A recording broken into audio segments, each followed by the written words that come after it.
Hi, I'm Norman Perlo, a furniture designer maker at Perlo Design and a woodworking educator author at WoodSkills.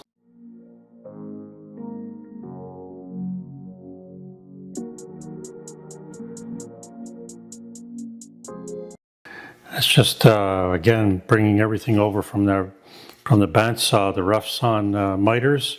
At 45, it doesn't even have to be 45, 44, 46. And then cleaning them up and dressing them and squaring them on the dedicated mitered shooting board. So I've already done some preliminary preparing of the sides here, and I'm trying to determine the height. And I'll explain what my criteria is. It's not so much any arbitrary height, but I have to work with these existing components that I had from the earlier part of the project, the drawer front, and its height. Its height at 2 and 5/16, and the drawer back is the smaller of the two, so that's just under 2 and 5/16. So let's strive for an interior height or length or width of 2 and 5. I'm almost there, so I just want to. So the next step is to bring the two pieces together and determine if they're coplanar both in the. So I can already see that one is longer. This one, where's the pencil? So I have them as best I can paired together, and I already see that there's possibly a 30-second longer on this miter. So I'll bring that down. This is the miter here.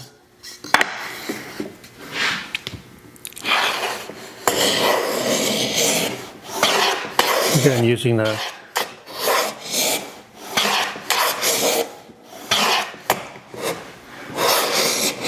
Then you can avoid all this and try to do it on a table saw if you so choose. But again, the issue with the table saw is the narrow pieces, and I'm not comfortable doing any miter work on any pieces of this length, and it has to be in this plane, so I'm just not comfortable. But if you are, go ahead.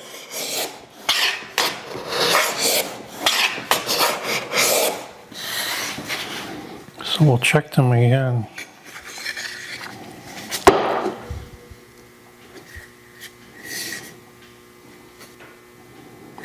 Okay, we're getting there.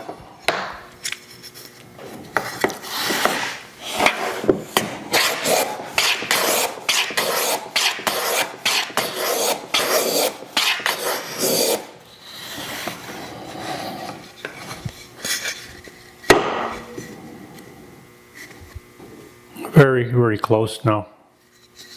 Very, very close along this edge.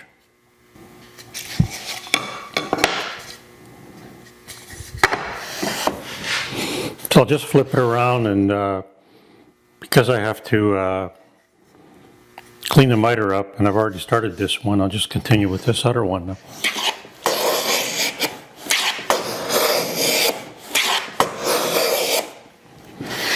Okay, so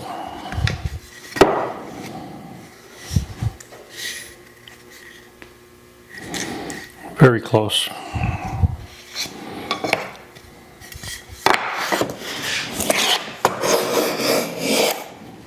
What I'll do next is, I guess I should bring all the tools over here before starting. Let's check this. That's good. I'm just checking for see if it's a 90 degrees. The edges or the ends are 90 degrees. And this one needs some work.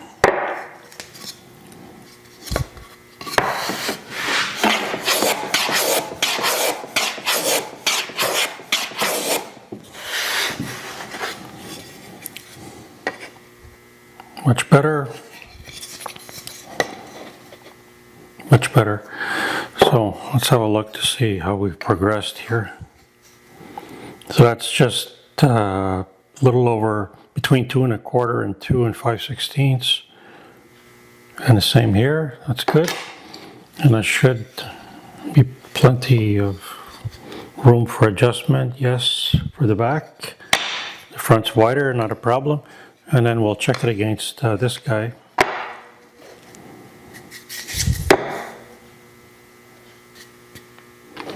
Wow.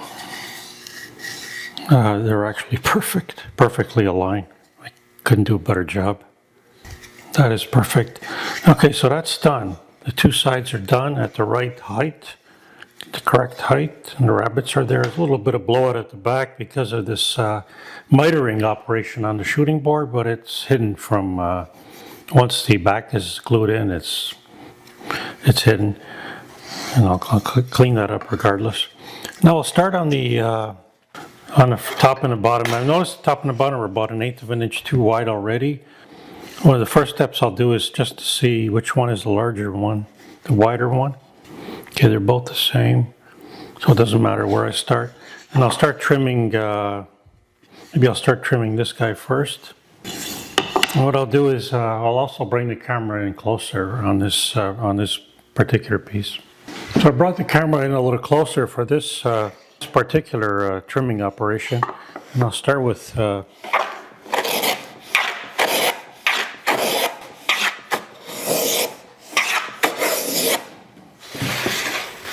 flip it around.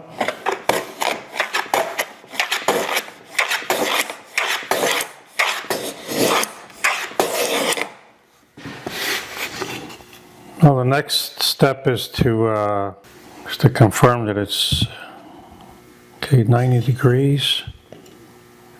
90 degrees, good. So I'm still working on the same component. What I'll do is I'll measure against the box, the T-cabinet, to see, determine the width, and I'll mark it off this time. So I have quite a way to go in the end, and this is where I am now. So maybe a 1/16, between a 1/16 and 1/8 of an inch.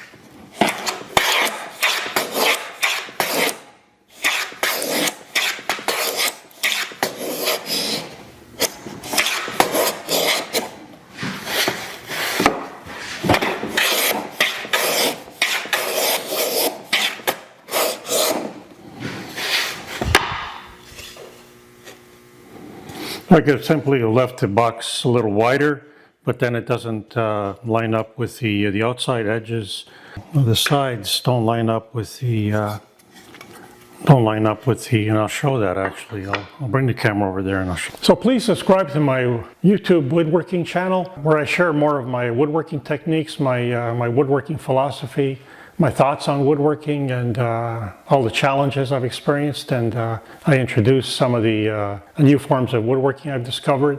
And also visit woodskills.com, where I have a good selection of my books, both in print and digital format, on woodworking, and all my online courses, and I also offer some woodworking plans. I have maintained a regular blog on what I've got going on in my workshop and in woodworking in general. So enjoy.